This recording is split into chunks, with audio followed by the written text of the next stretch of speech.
Hello everyone. Today we are very pleased to have Mrs. Rashmi here. Recent HBS examination में इन्होंने DSP rank secure करी है और आज के ये इंटरव्यू में हम जानेंगे कि इनकी जो जर्नी है वो किस प्रकार से रही, कैसे इन्होंने इस पेपर को क्वालिफाई किया, किस एज ग्रुप में क्वालिफाई किया, क्या इनका संघर्ष रहा इस पेपर के दौरान, क्या स्ट्रगल था, उसको कैसे इन सारे इम्पेडिमेंट्स को इन्होंने ओवरकम किया। तो और एक मैं इनका ब्रीफ इंट्रो आपको यहाँ दे भी देता हूँ कि बतौर एक वर्किंग विमेन होके, बतौर एक मदर होके इन्होंने इस एग्जामिनेशन को क्वालिफाई किया। और हम देखते हैं कि सिमिलर कंडीशंस हिमाचल में बहुत सारी विमेन की हैं कि क्वालिफिकेशन बहुत अच्छी है और अब वो तैयारी वाले मॉडल में आ रही हैं क्योंकि ऑनलाइन आ गया है, ऑफलाइन एक्सपोजर बढ़ गया है। तो she could be a very guiding light for all those women और other working professionals as well. तो very warm welcome Mrs Rashmi कि आपने जो है लिटरली टाइम निकाला और जो है हमारे साथ आप जुड़े आज। Kindly please introduce yourself in your own words. Thank you sir, thank you everyone. Sir तो मैं अपनी इंट्रोडक्शन से शुरू करूंगी। मैं रश्मि शर्मा हूं और मैं मंडी डिस्ट्रिक्ट से बिलोंग करती हूं। मेरी जितनी भी एजुकेशन है वो मंडी में हुई है टिल 12th। उसके बाद मैंने बीटेक कंप्यूटर साइंस में की थी आईआईटी बद्दी से। देयर आफ्टर 2008 जनवरी से मेरी जर्नी शुरू हुई थी जॉब की और मैं एज अ सॉफ्टवेयर इंजीनियर काम कर रही थी टिल 2020। तो मैंने दो मेजर कंपनीज में एमएनसीज में काम किया है और एक 12 साल का, लगभग 12 साल का एक्सपीरियंस रहा है मुझे आईटी का। बीच में फिर मैंने प्रिपरेशन के बारे में आई थिंक 2016 और 17 के आसपास सोचा था, बट क्योंकि जॉब अच्छी चल रही थी तो शायद मुझे उतना फील नहीं हुआ और मैंने छोड़ दिया आइडिया। कुछ इंस्पिरेशंस मिली थी अपने सराउंडिंग से, तब मैंने सोचा था, बट मैंने आइडिया ड्रॉप कर दिया।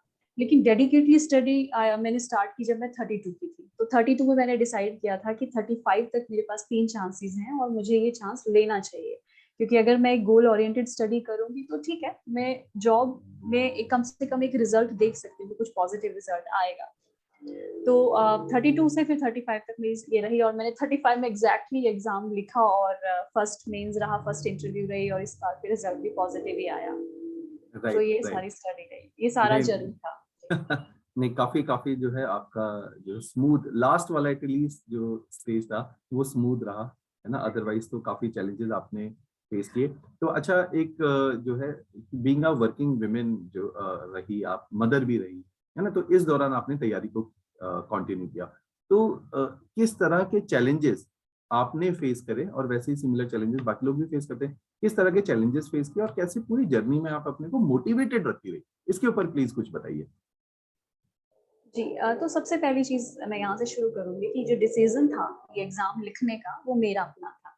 तो जब मेरा अपना कोई डिसीजन था तो मैं उस पर फर्म थी और मैं उसके लिए काम करूंगी, ये मेरा अपने आप से प्रॉमिस था कि मैंने गोल सेट कर लिया, I will be working for that. दूसरी चीज, जब मेरा बेबी हुआ था उससे पहले भी मैं ये सोचती थी कि मुझे करना चाहिए। तो when I became mother, I was 31 at that point of time. तो मुझे लगा कि मदर बनना और उसका पूरा केयर करना बहुत ही टफ है, तो उससे ज्यादा टफ और कुछ भी नहीं हो सकता। तो उसने एक एज अ इंस्पिरेशन काम किया कि जो मैं सोच रही थी पहले वो मैं अब जरूर करूंगी। तो वो थोड़ा सा अपने फैमिली मेंबर्स से भी शेयर किया। इनिशियली मुझे नहीं पता था कि बहुत ज्यादा डेडिकेशन चाहिए होती है, आपको इतने लंबे लॉन्ग आवर्स देने पड़ते हैं पढ़ने के लिए क्योंकि बहुत कंपटीशन है। तो एक छोटे से लेवल से शुरू होता था कि जैसे पहले 2 आवर्स की स्टडी, 3, फिर 4, फिर ये बढ़ते बढ़ते जैसे जैसे रिक्वायर्ड थी, जो डिमांड थी कि जैसे टेस्ट पेपर्स लिखने हैं, रिविजन्स करने हैं, नोट्स बनाने हैं, तो धीरे धीरे ये जर्नी बढ़ती है। बीच में प्रॉब्लम आती है, एज अ वर्किंग वुमेन ये प्रॉब्लम आती थी कि टाइम मैनेज करना टफ होता था। मेरे ऑफिस आवर्स बहुत स्ट्रिक्ट थे, मतलब बहुत लंबे भी चलते थे। सुबह से लेकर शाम तक ऑफिस में ही रहना हमारी कंपल्शन भी रहती थी, क्योंकि हमें कुछ अटेंडेंस आवर्स होते हैं जो पूरे करने थे। उस टाइम में जैसे बीच बीच में टाइम लगता था, न्यूज़पेपर पढ़ लिया, कुछ नोट्स थे। मैंने मेजरली जो स्टडी की है वो ऑनलाइन ही किया है, मतलब मेरे जितने भी सोर्सेज हैं वो सारे ऑनलाइन ही है मोस्टली। तो मैं जैसे ओपन करके उसको फ्री टाइम में देख लेती थी। इसके अलावा घर आकर के या तो सुबह कर लूंगी, जैसे बच्चा अगर रात को नहीं सो रहा है तो फिर मैं नहीं पढ़ सकती थी तो मैं सुबह शिफ्ट कर लेती थी, थोड़ा कम सोती थी। वीकेंड्स को यूटिलाइज करती थी, 2 डेज को, और फैमिली फंक्शन स्किप किए। ये सारी चीजें जो जो मैनेजमेंट हो सकती थी वो की। फिर जब एक लेवल आ गया तो मैंने जॉब छोड़ भी दी थी, जब मुझे लगा कि अब एक लेवल है मेरे पास, अब मैं सेफली जॉब ड्रॉप करके मैं इसमें डेडिकेटली दे सकती हूँ। तो फिर वो डिसीजन भी लिया था जो रिक्वायर्ड था। तो इस तरह से ही चला था। प्रॉब्लम्स आती हैं, बट आई थिंक जब एक गोल आपका फिक्स है तो आप उसको देख करके आगे बढ़ते हैं। Right right. तो जैसे जब तक आपने ये जॉब को छोड़ा था तब तक आपको वो कॉन्फिडेंस भी बिल्ड हो गया था कि अब जो है नाउ दिस इज डूएबल, अब मैं कर भी लूंगी इसको, राइट। अच्छा, अपना जैसे आपने जो है लास्ट जो थ्रस्ट दिया था वो तकरीबन 1 ही साल दिया, और उसमें आपने इस पेपर को क्वालिफाई ही कर लिया 1 साल के अंदर ही। तो क्या, जैसे हम लोग जब टाइम टेबल भी बनाते हैं, या मैं बच्चों के साथ भी शेयर करता हूँ, हम पहले जनरली साल भर का time table, monthly time table, है ना, वीकली डेली टाइम टेबल पे ट्रिकल डाउन करते हैं। इसके ऊपर पर्टिकुलरली टाइम मैनेजमेंट के ऊपर आप थोड़ा सा डिटेल में आ जाइए, ताकि ये वो चीज है, इस इंटरव्यू को शायद वे लोग भी देख रहे हैं जो बहुत बारीकी से चीजों को जॉट डाउन कर रहे होंगे इस टाइम पे, है ना, तो उनके लिए भी डिटेल टाइम टेबल को कैसे मैनेज किया जाए। आई थिंक सर सबसे ज्यादा जो इम्पोर्टेंट चीज है वो टाइम टेबल है। जब आपने एक गोल सेट कर लिया तो उसको अचीव करने के लिए आप अपने आप को आपको एक बाउंड करना पड़ता है टाइम टेबल से। तो मैंने सबसे पहले जैसे पहले इस जो पूरी प्रोसेस है उसको आप 3 पार्ट्स में डिवाइड कर सकते हैं, प्रीलिम्स, मेंस और इंटरव्यू। तो जनरली क्या होता है कि प्रीलिम्स की डेडिकेटली तैयारी जो है वो लगभग 2 महीने पहले से शुरू की जा सकती है, प्रीलिम्स के एग्जाम से पहले। क्योंकि मेंस का सिलेबस हमें बहुत ज्यादा पढ़ना होता है, सब कुछ रिलेटेड ही है दो, लेकिन एक डेडिकेटेड स्टडी भी होती है। जैसे फैक्चुअल इन्फॉर्मेशन हमें बहुत ज्यादा करनी पड़ती है लर्न ड्यूरिंग प्रीलिम्स। उससे पहले मेंस का हमें पूरा पढ़ना पड़ता है, जितनी भी रेफरेंस बुक्स हैं आपको एक लेवल तक आना पड़ता है कि आप मेंस क्लियर करें।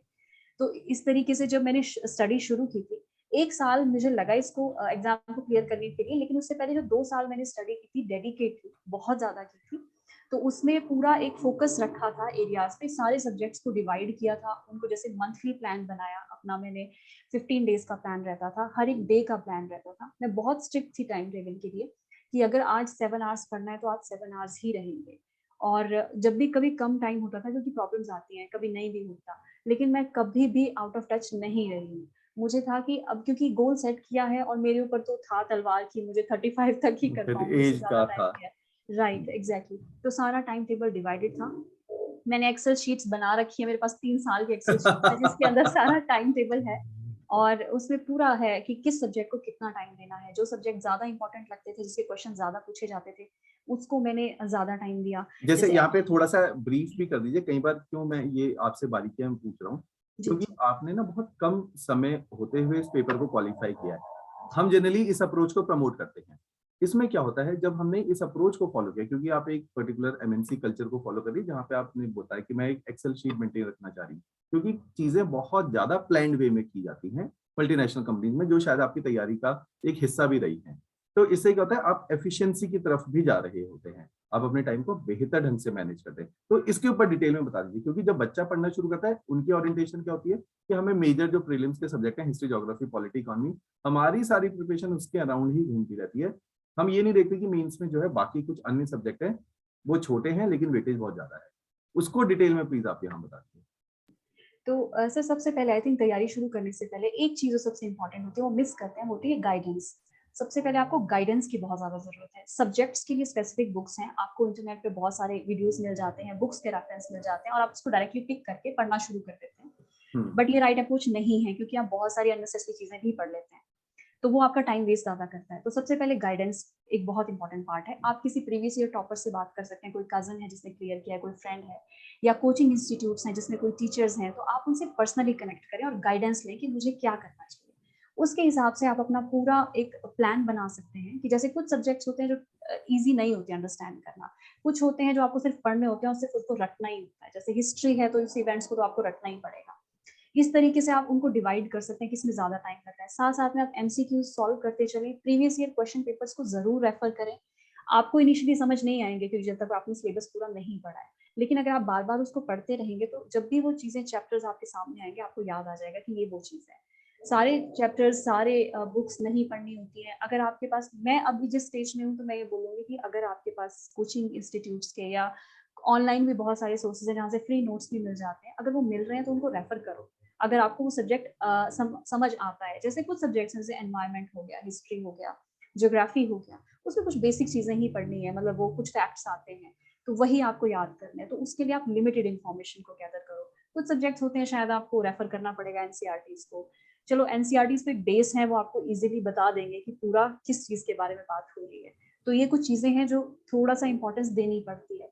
प्लान जरूर करें एक एक करके कि 15 डेज में मैं एक सब्जेक्ट पढ़ूंगा, 15 डेज में दूसरा, तीसरा, इस तरीके से सारी चीजें चलेंगी तो आप डेफिनेटली एक लेवल तक पहुंचेंगे। रिविजन आप वीकली कर सकते हैं, या अगर आपका अच्छा है तो आप 15 डेज में कर सकते हैं। आप टेस्ट सीरीज जरूर लें, चाहे आप किसी भी चीज के लिए, चाहे आप मेंस की बात कर रहे हैं या आप प्रीलिम्स की बात कर रहे हैं, वो आपका हॉरिजॉन भी बढ़ाते हैं। आप सब कुछ नहीं पढ़ सकते, कुछ चीजें उसमें भी कवर हो जाती हैं। जो टेस्ट सीरीज के नोट्स मिलते हैं वो भी बहुत अच्छे होते हैं, वो मैंने भी बहुत सारे टॉपिक उसमें से ही कवर किए थे जो छूट गए थे बीच में। तो आई थिंक एक प्लान्ड स्टडी इंपॉर्टेंट है, कि आप प्लानिंग पहले कर लें तो आप कभी भी डिस्ट्रैक्ट नहीं होंगे। डिस्ट्रैक्शन तभी होती है जब आपके पास रैंडम थिंग्स होती हैं। Right right right. अच्छा, अब आपका ऑप्शनल इस पूरी जर्नी में क्या रहा था और क्या आपकी ऑप्शनल को लेके अप्रोच रही थी कि कैसे आपने ऑप्शनल को कवर किया, उसके ऊपर प्लीज कुछ बोलिए। सर मेरा ऑप्शनल जो था वो सोशोलॉजी था। इनिशियली ज़्यादा इन्फॉर्मेशन नहीं थी, तो मैंने जितनी भी इन्फॉर्मेशन अवेलेबल थी साइट्स के थ्रू वो बुक्स ले ली थी और उन बुक्स को रेफर किया था। बट क्योंकि मैं साइंस बैकग्राउंड से थी और बहुत लंबे टाइम के लिए मतलब एक टेक्निकल जॉब भी की थी, तो मुझे ह्यूमैनिटीज़ के सब्जेक्ट्स की बिल्कुल भी अंडरस्टैंडिंग नहीं थी। मैं बिल्कुल भी समझ नहीं पाई। आई थिंक एक बुक आती है एसेंशियल सोशोलॉजी की बुक है, वो मैंने 25 बार पढ़ी होगी। अच्छा, और मुझे एक एक मैं आपसे शेयर भी करता हूँ, जी एसेंशियल्स ऑफ सोशियोलॉजी है जी ना। जी। और नितिन सांगवान की वो किताब है, he is a very good friend of mind, वो आजकल ओह डीसी यस, ओके ग्रेट। उनको तो आप मैं बोलूँगी मिले तो मेरी तरफ से चरण छूलिए। तो तो हाँ, एक्सीलेंट। क्योंकि उन्होंने जो है अहमदाबाद में आजकल वो डीसी हैं और यही चंडीगढ़ में ही उन्होंने अपनी प्रिपरेशन करी। सर वो तो बहुत अच्छी बुक थी, पर मुझे बाद में ऐसा लगा कि जब मैंने वो बुक पढ़ ली तो मुझे लगा कि क्या मैं ये छोड़ दूं, क्योंकि मैं अंडरस्टैंड नहीं कर पा रही थी। वो इसलिए था क्योंकि मेरा सोशियोलॉजी का बेस नहीं था और मैंने ह्यूमैनिटीज का कोई सब्जेक्ट पढ़ा भी नहीं था। फिर मैंने इग्नू का आई थिंक थोड़ा मटेरियल पढ़ा, उससे थोड़ा बहुत कंसेप्ट का आइडिया लगा।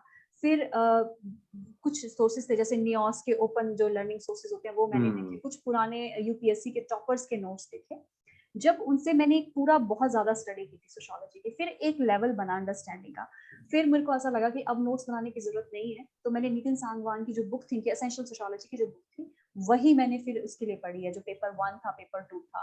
थोड़ा सा एचपी का जो सिलेबस है सोशियोलॉजी का वो थोड़ा सा डिफरेंट आता है इससे, हम्म यूपीएससी से। लेकिन मैंने देखा जो क्वेश्चंस पूछते हैं वो मेजरली आपके यूपीएससी की तरह ही पूछे जाते हैं, और प्रीवियस ईयर क्वेश्चंस भी काफी रिपीट होते हैं।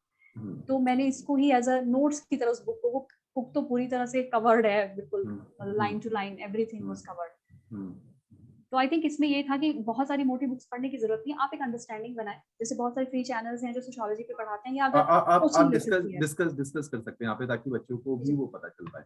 जी जी। बोलिए। मैंने जैसे क्षितिज त्यागी के नोट्स थे वो उठाए थे, यूपीएससी के टॉपर रहे हैं, उनका सोशियोलॉजी के नोट्स उठाए थे, उससे थोड़ी सी अंडरस्टैंडिंग देनी। स्लिपी क्लासेस में कुछ सोशियोलॉजी के फ्री वो शेखर थे सर। लेक्चर्स। जी जी जी, उसके मैंने सारे नहीं देखे थे, मैंने थोड़े थोड़े देखे थे, बट अंडरस्टैंडिंग वहीं से एक अच्छी बनी थी। फिर थोड़ा अगेन सा अगेन अ जी। Very good friend of mine, he uh was suppose Shekhar sir की वजह से ही जो है मैंने भी खुद भी सोशियोलॉजी ऑप्शनल पढ़ा, हल्लम्बस पढ़ी मैंने, एंथनी गिडन्स पढ़ी है। Okay okay. तो उनका भी हमारे ऊपर डीप इन्फ्लुएंस था, we were colleague at a certain point of time. और सर अगेन नमस्कार उनको। जी और जिस दिन आप इंटरव्यू भी देने आए थे, तो अदरवाइज जो है he was suppose to be in the panel also okay. उस दिन। हाँ, तो समहाउ वो मैनेज नहीं हो पाया। तो जी अदरवाइज जो है हाँ, ये मैं इसलिए भी चाहता था क्योंकि ये सारे सोर्सेज मैं चाहता हूँ कि लोगों तक पहुंचे, जी कि क्योंकि ये अच्छे सोर्सेज हैं और हम लोग खुद भी प्रमोट करते हैं सोर्सेज जी को। जी। हाँ जी, हाँ जी, हाँ जी, प्लीज गो बस सर अहेड। ये सोशियोलॉजी का थोड़ा सा ये रहा। कुछ मैंने अपने नोट्स बनाए जो मुझे लगा कि थोड़े से कॉम्प्लिकेटेड थे, इग्नू में या कहीं और लिखे हुए, जो इस बुक में नहीं थे, जो एचएस से रिलेटेड थे, वो मैंने अपने नोट्स बनाए हैं और मैंने रखे हैं ताकि मैं उसको स्टडी कर सकूं एग्जाम्स के दौरान में। बस मैंने कोई क्रिस्प नोट्स नहीं बनाए थे, मैंने बड़े बड़े ही ये सारे नोट्स बने जो मैंने रेफरेंस के लिए बनाए थे। फिर बार बार इन्हीं को पढ़ा है ज्यादातर मैंने, एसेंशियल सोशियोलॉजी और एक क्वेश्चन आंसर्स की बुकलेट आती है जो प्रीवियस ईयर सॉल्व होते हैं यूपीएससी के, वो एक बुक मैंने ली थी एसेंशियल सोशियोलॉजी की। लास्ट में मैंने ये दो ही पढ़ी थी, तो प्रीवियस ईयर क्वेश्चंस के को पढ़ना, सैंपल्स आंसर्स को पढ़ के बहुत आइडिया लगा, प्लस फिर एसेंशियल सोशियोलॉजी तो एक अच्छा था ही। तो ये दो बुक्स थी जो बहुत डेडिकेटली लास्ट में पढ़ी है मैंने। Right right right. अच्छा, जैसे आपकी जो अब जर्नी रही है जिसमें बहुत अप डाउन भी रहे, है ना, कुछ आपने गलतियां करी, कुछ आपकी स्ट्रेंथ भी रही है, तो अगर आप अपनी आइडेंटिफाई करेंगे कि अच्छा अगर मैं ये 2-3 गलतियां शायद नहीं करती तो मैं और जल्दी इस पेपर को क्वालिफाई भी कर सकती थी। तो अगर आपने किसी को कल को गाइड करना है कि भाई ये गलतियां तो एटलीस्ट आप भी बची क्योंकि मेरे से गलतियां होगी, तो उनके ऊपर सिग्निफिकेंट मिस्टेक्स अगर हम टच करेंगे एरिया को, तो क्या आपकी तरफ से रही और जो नहीं करनी चाहिए किसी विद्यार्थी को? सर इस मामले में तो मैं ये कहूँगी कि थोड़ी-सी आपकी जब आप गोल सेट करते हैं, यूजुअली क्या होता है कि हम रैंडम गोल बना देते हैं। जैसे मैंने इनिशियली बहुत पहले 2015-16 में सोचा था कि चलो मैं यूपीएससी करूँगी, बट वो सिर्फ रह गया, उसके बाद मैंने उसके लिए सीरियसली काम नहीं किया, 2 महीने स्टडी किया, उसको छोड़ दिया फिर। सबसे पहली चीज़ होती है कि आप अपने गोल के लिए बहुत फ़ोकस्ड हो जाएँ, जो आपने डिसाइड किया, फिर आप उसके लिए सब कुछ डेडिकेटली करने के लिए तैयार हो जाएँ। दूसरी चीज़ ये होती है कि जब आपने वो गोल सेट कर लिया, तो ज़रूरी है कि आप किसी के साथ पर्सनली उस गोल को लेकर बात करें, जो उसमें एक्सपर्टीज़ रखता है। जैसे आपके मैं वही अगेन गाइड जो हुआ। तीसरी उस चीज़ के लिए करने के आपके लिए केस में कौन रहेगा? सर मेरे केस में मैंने कोशिश की इधर-उधर से बात करने की, बट मुझे बहुत अच्छी इन्फॉर्मेशन नहीं मिली, उस टाइम में इतना ज़्यादा था नहीं। हाँ, तो नहीं। मैंने खुद ही ग्रेजुअली थोड़ा-सा उसको ग्रो किया। यूपीएससी मैं कहूँगी कि जो यूपीएससी टॉपर्स थे उनकी वीडियोज़ देख के, जो जीएस पे था कमांड वहाँ से बनी। एसेज़ के लिए मैंने उन्हीं के नोट्स उठाए, सारे ऑनलाइन सोर्सेज़ जितने भी उठाए हैं वो सारे प्रीवियस ईयर नोट्स ही हैं यूपीएससी टॉपर्स के। एचपी जीके पे ही मेरी सबसे बड़ी प्रॉब्लम ये थी कि मुझे ये नहीं पता था कि हिमाचल की क्या इम्पोर्टेंस है, और आई थिंक ये सबसे बड़ी गलती होती है।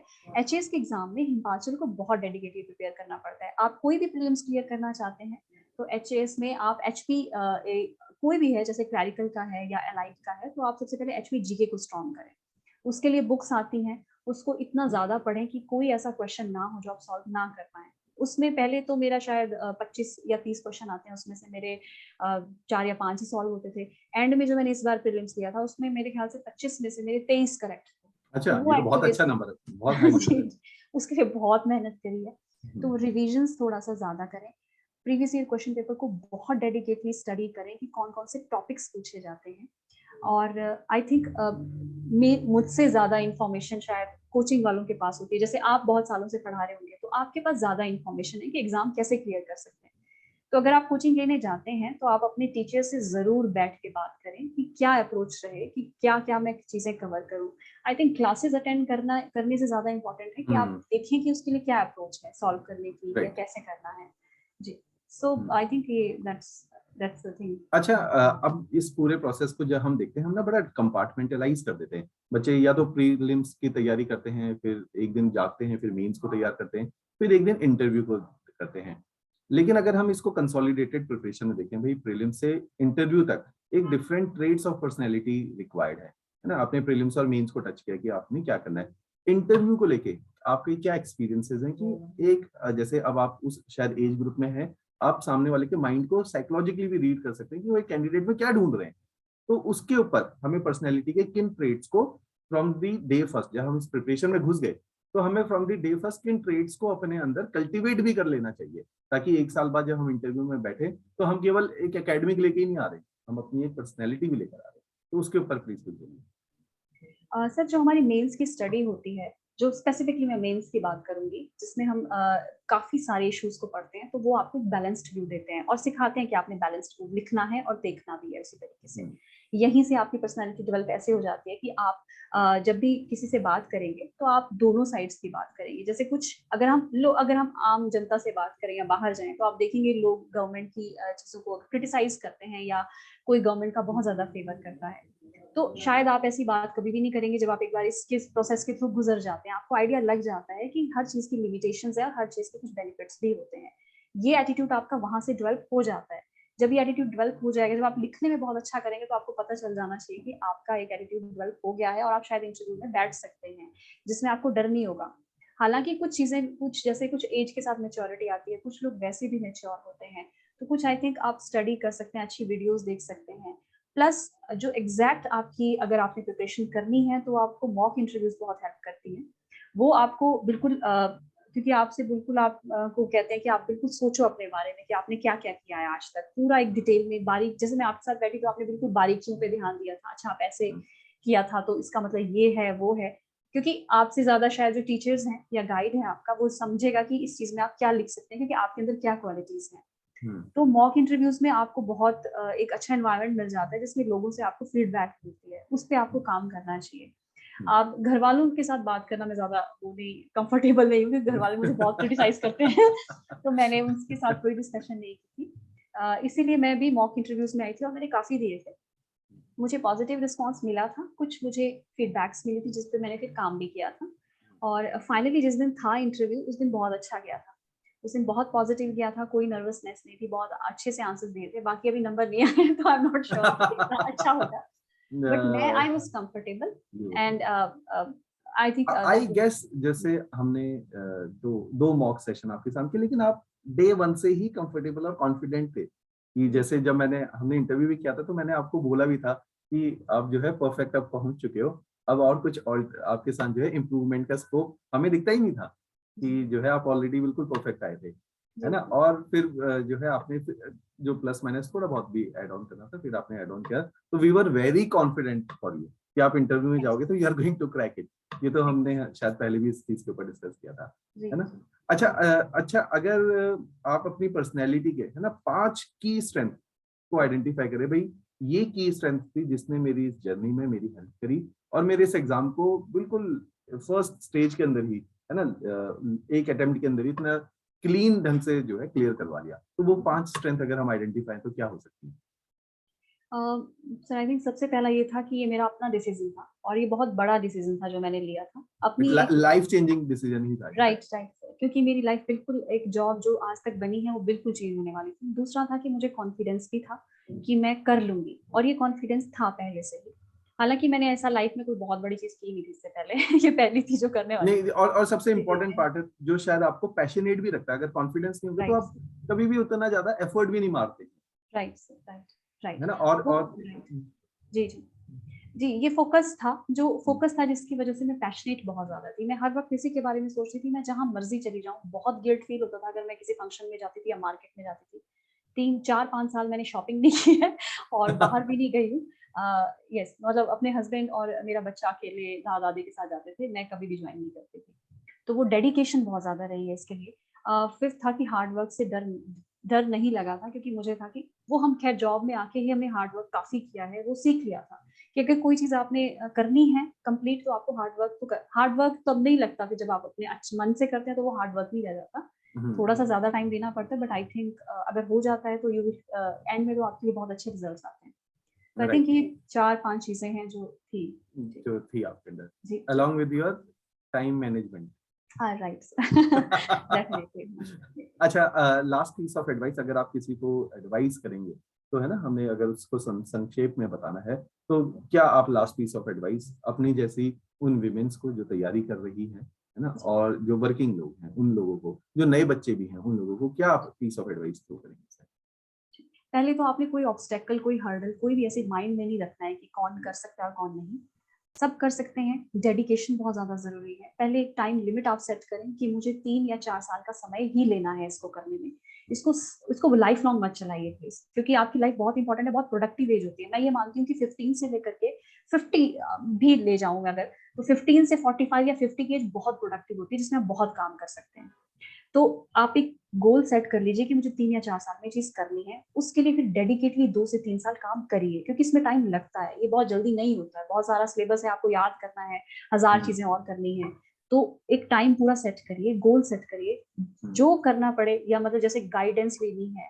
अगर आपके पास मनी शुड नॉट बी, मतलब जैसे कहते हैं कि कुछ बच्चे नहीं कर सकते, मनी नहीं है, but I think it should not be a problem. अब डिजिटल एज है, everything is available on internet. बहुत सारी स्कीम्स हैं जिसके थ्रू आपको मोबाइल फोन्स मिल जाते हैं, इंटरनेट एक्सेस मिल जाता है, आपको सब कुछ अवेलेबल है। गाइडेंस लीजिए, बात करिए, किसी से बात करने से हेजिटेट मत करिए अगर आप इसमें करना चाहते हैं। इवन जैसे मेरे से बहुत सारे बच्चों की बात हुई है, कुछ हेजिटेट भी कर रहे हैं बात करने में, बट आई एम अवेलेबल। मैं अपने सारे नोट्स, अभी मैं उसी पे काम कर रही थी, मैं सारे नोट्स को कंपाइल कर रही हूँ एंड आई विल बी, मैं अपलोड कर दूंगी किसी भी अच्छे प्लेटफॉर्म पे उसको, ताकि वो कुछ हेल्प कर सके। तो अपनी स्टडीज पे पूरा फोकस्ड रहिए, डेडिकेटेड रहिए। अगर आप सक्सेसफुल होते हैं तो बहुत अच्छी बात है। इन केस अगर आप एग्जाम नहीं भी क्वालिफाई करते हैं तो आप और इससे अच्छा कुछ बेहतर कर लेंगे, क्योंकि आप बहुत अच्छी प्रोसेस से गुजरे हैं। तो आई थिंक ज्यादा एडवाइस तो मैं क्या दूं I think this is something जो मैंने अपनी लाइफ एक्सपीरियंस से सीखा है, तो ये कुछ हेल्प कर पाए तो it would be good for me as well. चलिए, thanks a lot for being with us, और इतने जो है अपने फुल ऑफ विजडम हम लोगों के साथ शेयर किए, और शायद उन बच्चों के साथ शेयर किए जो इस जर्नी में है, उन लोगों के लिए। जैसे आपने खुद भी बताया कि जब आप लोग टॉपर्स टॉक्स देखते हैं, इंटरव्यूज देखते हैं, उनकी जर्नी को जानते हैं, छोटी छोटी कई बार कुछ मिस्टेक हम कर रहे होते हैं तो उनके इंटरव्यू से वो हम सुधार लेते हैं कि नहीं, हम जो है राइट ट्रैक में है। तो शायद उसी लाइन ऑफ थॉट में ये इंटरव्यू भी, आप जो है आप बेंच के उस साइड आ गए हैं, तो ये इंटरव्यू भी हमारे लिए और उन विद्यार्थियों के लिए काफी यूजफुल रहेगा जो आज और कई सालों तक इस वीडियो को देखेंगे, तो वो भी शायद इससे कुछ सीख सकें। Thank you for being with us. Thank you sir, और थैंक यू आपकी टीम के लिए भी। मैं मॉक इंटरव्यूज का बहुत थैंक यू, और सोशियोलॉजी के टेस्ट पेपर्स के लिए बहुत उसने बहुत हेल्प की है। अच्छा, it was a great help actually. चलो, thanks a lot, thank you sir, thank you.